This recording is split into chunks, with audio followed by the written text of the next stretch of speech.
Coucou tout le monde, c'est Tulsar. Je vous retrouve aujourd'hui pour la vidéo revue pour vous présenter l'oracle I Ching de Klaus Olitzka et Marlies Olitzka. Alors c'est un coffret qui est sorti aux éditions Très Daniel et dans la collection Bibliothèque des oracles, donc il est vraiment très beau. Déjà vous voyez, je ne sais pas si vous voyez bien là, voilà, des petites inscriptions, une petite frise tout en doré. Ça donne vraiment quelque chose de très classe, je trouve. Il est vraiment très très joli ce coffret.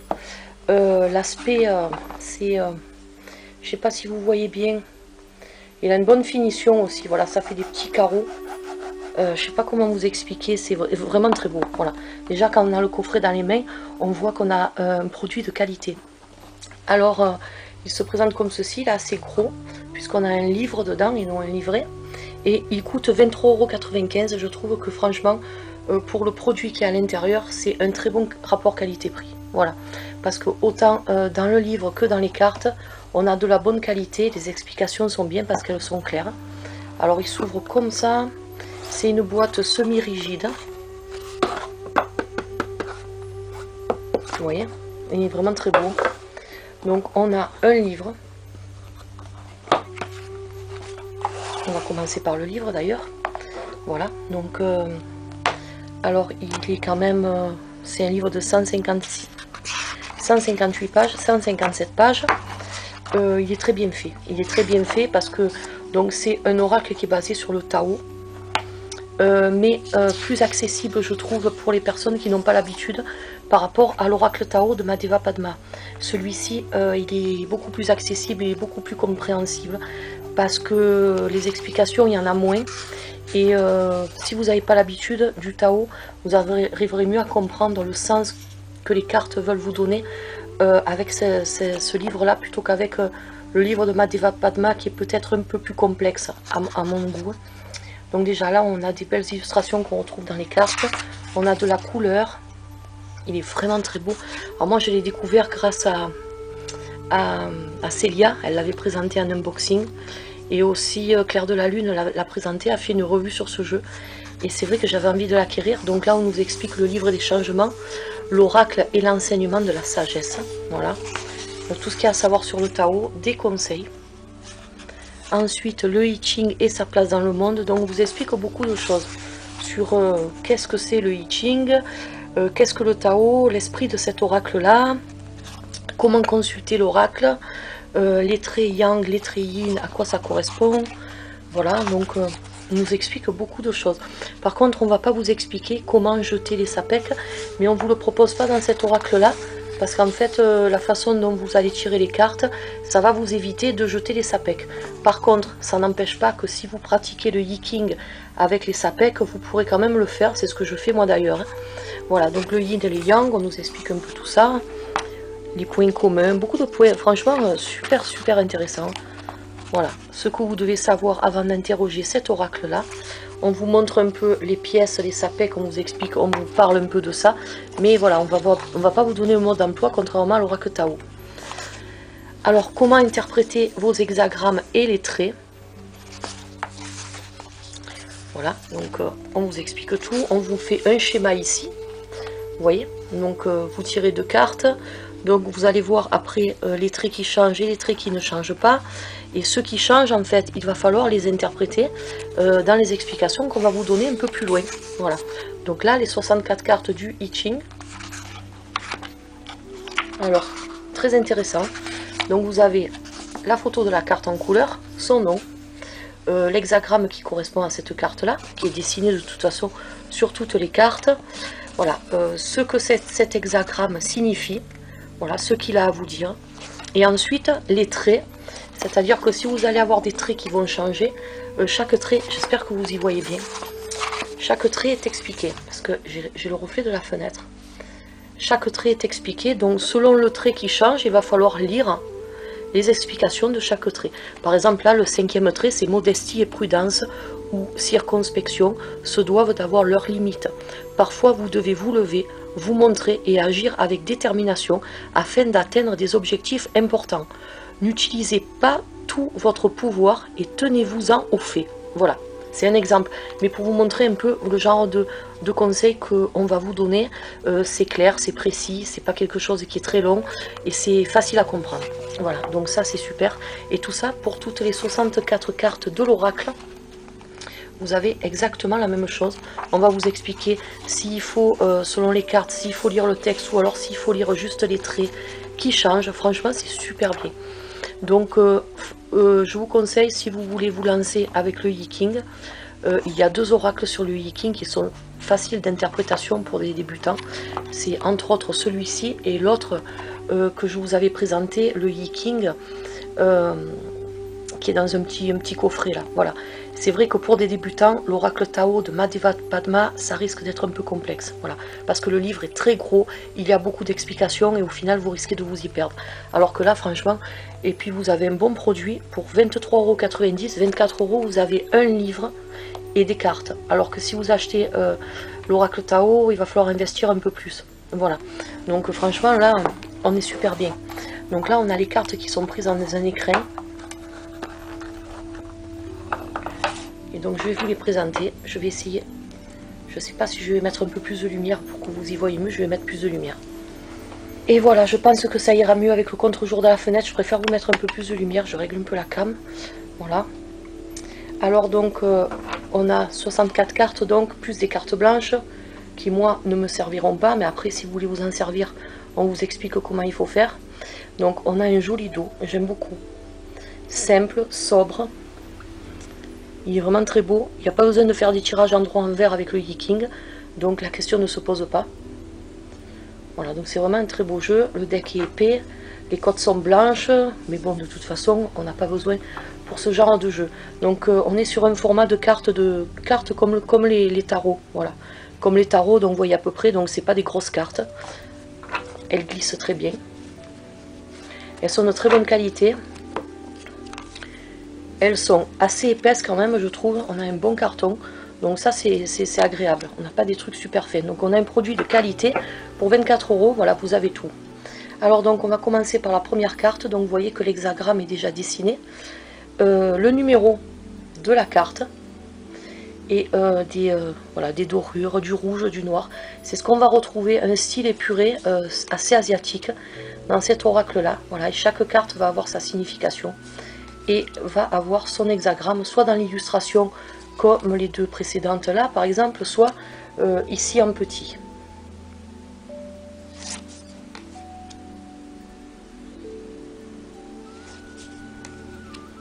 Alors, vous voyez qu'on a beaucoup de blanc autour, donc il n'y a pas vraiment de contour dans ce jeu, vous n'aurez pas besoin d'être amené à découper vos cartes, parce que voilà, le blanc prédomine quand même avec le noir, le rouge et le doré.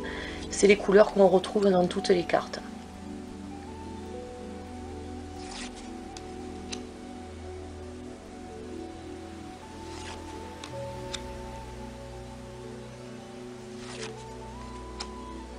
Alors c'est sûr que les illustrations, ça n'a rien à voir avec l'oracle Tao par exemple, mais à savoir que le Yi-Ching, de toute façon, quand vous avez un livre sur le Yi-King ou le Yi-Ching, ça dépend les noms qu'on lui donne, que vous ayez n'importe quelle carte ou que vous ayez n'importe quel livre, vous pourrez toujours vous en servir. C'est-à-dire que si vous avez les cartes de l'oracle Tao et que vous voulez utiliser le livre qui est donné dans ce coffret-là, par exemple, vous pourrez très bien le faire pour interpréter le Tao, puisque les cartes signifient la même chose. C'est un peu comme un tarot, hein, comme les jeux de tarot.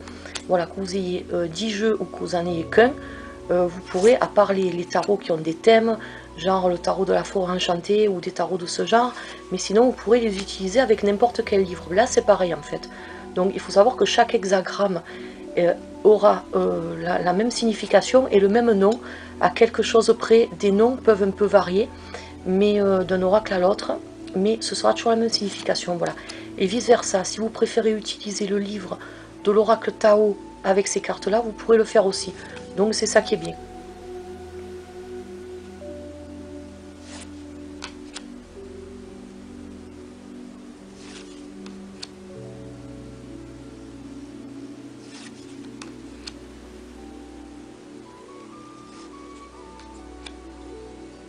Alors on est dans des illustrations assez différentes, mais moi j'aime bien avoir un peu de tout. Et je trouve, Célia elle avait parlé de cette carte là, parce que c'est vrai que ça ressemble à une de ces cartes de l'oracle du reflet, des reflets, pardon. Et c'est vrai que c'est ça qui l'avait amené, elle disait, à acheter ce jeu. Et elle ne regrette pas de l'avoir pris apparemment, parce que c'est vrai que certaines copinettes qui l'ont eu en étaient très très contentes. Et du coup, ben, moi il manquait à ma collection celui-ci. Et c'est vrai qu'il est vraiment très beau, j'aime beaucoup. C'est un autre style que le Tao ou autre, mais on a quand même des cartes qui sont reposantes, qui sont puissantes en même temps. Et on n'en a jamais assez, je crois. Et moi je sais que j'aime beaucoup les cartes, le Yi-King, tous ces trucs là, même tirer les sapèques des fois sans utiliser les cartes. J'aime le faire. Et ça, cet oracle-là, ce qui est bien, c'est qu'il vous propose des méthodes de tirage. Si vous n'arrivez pas à tirer les sapèques, ou si ça ne vous intéresse pas de vous intéresser aux sapèques, hein, à la façon de tirer les sapèques, de lancer les sapèques plutôt, vous pourrez quand même faire lire vos hexagrammes avec cet oracle-là sans utiliser les pièces.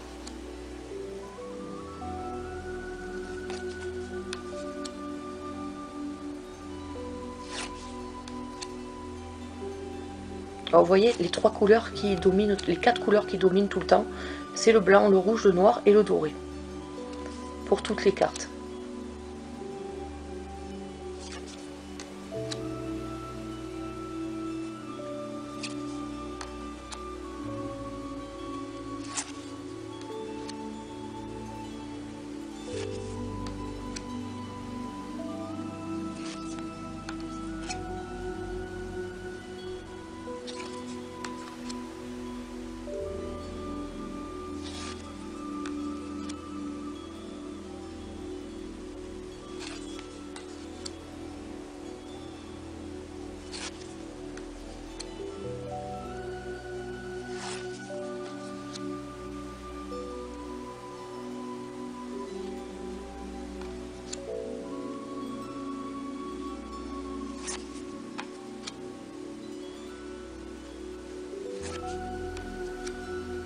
Une illustration de la boîte.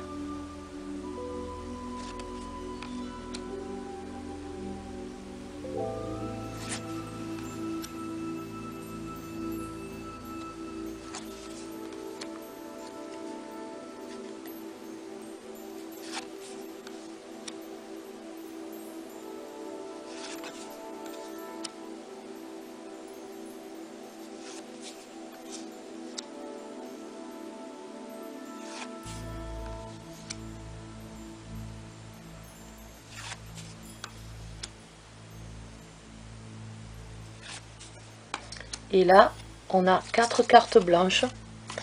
Moi, je sais que je m'en servirai pas, mais là, on vous propose des méthodes de tirage où vous pouvez les utiliser. Voilà, ces cartes blanches. Après, c'est comme vous voulez. Les méthodes de tirage, je ne sais pas si je vous les ai montrées correctement. Le son vers le début. Alors, attendez, je cherche, je suis désolée. Donc... Alors je vais vous faire une petite démo de tirage vite fait pour voir comment on s'en sert de ce livre là. Donc eux ils disent d'insérer les cartes vides, les cartes blanches. Si on tombe sur une carte blanche, en fait ça veut dire qu'il n'y a pas de transformation. Donc c'est comme si on tirait les trucs. Donc je vais quand même les insérer, on va voir par curiosité. Comme ça j'ai envie de vous montrer un peu comment ça marche. Ça coûte rien. J'ai de la batterie et j'ai envie de vous montrer, ce sera une vidéo un peu plus... voilà, je les ai mises vers le milieu, hop là, voilà, ça commence bien. Hop, il y a tout qui... Elle glisse bien, comme vous pouvez le constater. Voilà, on a des cartes...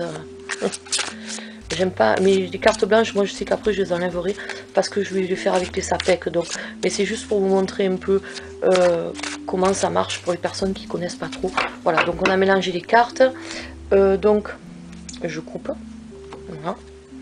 Je vais prendre une carte au hasard dans mon deck. Voilà, on a celle-ci. Donc, c'est la carte 64. Voilà, donc c'est la dernière carte du jeu. Donc après, je veux voir. Alors donc, on nous dit, il faut, comment ça s'appelle? Il faut lire. Alors on nous dit de regarder simplement la carte et de regarder l'illustration. De ne pas lire le texte pour l'instant. Alors je suis désolée, mais je mets du livre parce que j'ai pas l'habitude de manipuler le Tao de cette façon-là, donc ça me fait bizarre. Alors j'en prends une deuxième, comme on me dit. Donc c'est pas une carte blanche. Si ça avait été une carte blanche, il aurait fallu que je me base que à cette carte-là. Mais c'est pas une carte blanche, donc ça veut dire qu'il y a transformation. Alors donc, pour ce faire, je vais comparer mes deux trigrammes. Et je vais regarder les traits qui sont pareils et les traits qui changent. Et en fait, je vais interpréter les traits qui changent uniquement. Donc c'est ce que je vous expliquais. Ça va m'éviter de lancer les sapèques. Je vais vous faire un zoom, comme ça vous verrez mieux les traits. Donc me revoilà. Donc excusez-moi, je vous fais un zoom parce que sinon vous y verrez rien du tout. Et je suis obligée de faire pause, sinon ça marche pas en filmant. Donc on commence toujours quand on lit le I Ching, quand on lit les trigrammes, on commence toujours par le bas et pas par le haut. Donc là, on a un trigramme et un deuxième trigramme, ce qui fait un hexagramme complet. Donc une carte et un hexagramme. Alors là, donc, j'ai un trait yin, et ici, le premier trait que vous voyez en bas, c'est un trait yang. Donc là, il y a transformation, donc il va falloir que je lise déjà le premier trait. Alors, donc, on va lire le premier trait de la carte 64. Donc, on va lire que les traits de la carte 64, comme on nous l'explique dans le livre. Alors donc par rapport à la question que j'ai posée, j'ai pas posé de question mais c'est juste pour faire un exemple, il faut poser une question avant bien sûr, avant de faire ce tirage là. Donc le premier trait, c'est-à-dire le trait de base, celui qui est en bas de la page. On ne lit pas d'en haut, en haut vous voyez c'est le 6e trait. Alors donc le trait de base me dit, vous voulez mettre un terme à cette situation confuse aussi vite que possible, mais vous n'avez pas une vue d'ensemble sur les imbrications et les résultats de la situation. Une action prématurée fera plus de mal que de bien. Donc cette carte, elle me dit, avant d'entreprendre quelque chose, je n'ai pas assez d'éléments qui me permettent de tirer des conclusions et de mener à terme quelque chose qui me taraude en ce moment. La situation est encore confuse, donc il faut encore que je réfléchisse, il faut encore que j'analyse pour pouvoir essayer d'obtenir des résultats. Voilà, donc cette carte elle me dit encore d'attendre. Alors donc ça c'est que pour le premier trait. Après je regarde, donc le deuxième trait c'est un yang. Ici le deuxième trait c'est un yang aussi, donc le deuxième trait je ne vais pas l'interpréter puisqu'il correspond. Ensuite le troisième trait c'est un yin. Le troisième trait de cette carte c'est un yin aussi, donc pareil je ne l'interprète pas. Le quatrième trait là, c'est un yang, et le quatrième trait, c'est un yin. Donc celui-ci, je le prends en compte, parce que c'est pas le même. Alors ça marche pas pareil qu'avec les sapèques quand même. Ils ont une drôle de façon d'interpréter, mais bon, c'est comme ça qu'il est fait. Donc, ben, il faut en tenir compte. Voilà, il faut en tenir compte. C'est la méthode de tirage qui est assez particulière. J'ai pas trop l'habitude. C'est vrai que moi, j'utilise pas le I Ching de cette façon. Je pense que je ne serai pas la seule. Donc le quatrième trait, il change. Donc je dois l'interpréter. Alors quatrième trait, il me dit, à présent, vous devez combattre avec toute votre détermination la décadence grandissante. Écartez tous les doutes et tous les objectifs et soyez conséquents et volontaires. Récompenses et succès viendront plus tard. Donc c'est encore quelque chose qui suit le trait de base, vous voyez. Donc après, je vais pas tout vous lire parce que la vidéo elle va être trop longue, mais vous avez compris le système. Donc en fait, il faut lire les traits qui correspondent aux différents changements qu'on peut avoir dans les deux cartes, lorsqu'on les met côte à côte, qu'on compare. Quand vous n'avez pas l'habitude, vous allez prendre un crayon et un stylo et un papier plutôt, excusez-moi, et vous allez dessiner vos hexagrammes. Et vous allez vite voir les traits qui changent et les traits qui ne changent pas. Comme on vous le montre là, vous voyez. Donc là, c'est le même trait, donc on ne lit pas le premier trait. Là, c'est un trait différent, donc on le lit. Vous voyez, ils mettent des croix devant. Donc vous allez faire pareil. Là, c'était juste pour vous faire une petite démo, pour voir un peu le langage de cet oracle-là. Et après, on va lire ce que la carte, celle-ci, signifie. Donc, lorsque vous avez analysé tous les traits qu'il faut que vous preniez en compte, ça va vous faire un texte, un petit texte, et vous allez l'analyser ce texte là, et après vous allez lire l'interprétation de la carte 60, la deuxième, et non celle-là. Celle-là, la première que vous avez tirée, vous n'allez pas lire ce qu'elle signifie, vous allez juste lire les traits qui changent. Et après, donc, vous allez lire la signification de la carte 60, puisque ce sera votre hexagramme de transformation. Donc, on va à la page 60, et on va voir, donc, c'est la carte de la limitation. Donc, cette carte, elle me dit que les limitations créent la structure et l'ordre, et donnent à la nature et à l'être humain une raison d'être. Sans limite, vous dérivez dans une mer de possibilités, et passez d'un sujet à l'autre sans jamais vous impliquer. L'âme et l'esprit de l'homme n'ont pas été créés pour vivre dans une liberté sans frein. Cela épuise le moi. Que vous soyez occupé par l'argent, la force, la santé ou les émotions, il est maintenant de la plus haute importance que vous dosiez vos efforts. Cela exige de la compréhension, de la discipline et de la modération, mais le jeu en vaut la chandelle. Les directives précises vous aident à ne pas vous écarter des limites que vous vous êtes imposées. Vous survivez aux temps difficiles sans perte majeure et vous garderez le sens des réalités lorsque les temps seront meilleurs. Cependant, ces limitations ne sont qu'un moyen d'atteindre un but, pas une fin en soi. Réduisez aussi vos limitations, car rappelez-vous que si vous limitez trop sévèrement votre nature, cela conduira à une érosion de votre personnalité. Une limitation inadaptée imposée aux autres amènera l'indignation. Donc ça, c'est s'il y a changement. Et s'il n'y a pas de changement, il faut lire juste ça. Réconciliez-vous avec les limitations du monde extérieur et avec les limites de votre personnalité. Mais vu qu'il y a changement, donc ça fait que je ne prends pas en compte le petit texte en bas. Voilà, donc ça c'était vraiment une petite démo, parce que c'est vrai que j'ai pas eu le temps encore de potasser cet oracle-là. Je l'ai reçu que hier. Et je vous fais la revue aujourd'hui. Donc c'était plus une revue, mais j'avais envie quand même de vous montrer un peu comment il marche cet oracle là. Je trouve qu'il est assez sympa, il est original, voilà.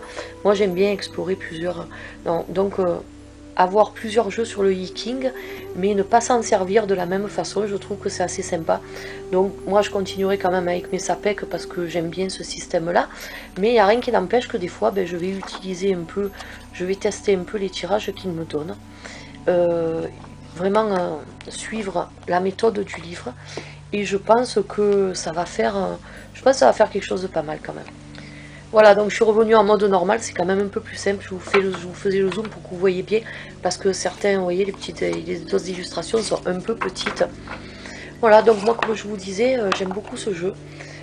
C'est vrai que quand on n'a pas le temps des fois de dégainer nos SAPEC, ou qu'on n'a pas envie tout simplement, parce que ça prend quand même du temps, là on peut quand même faire un tirage en utilisant la méthode du livre. Ça me fait bizarre parce que je vous dis, moi c'est pas la façon dont j'ai l'habitude de l'utiliser, mais pourquoi pas, il a l'air vraiment sympa.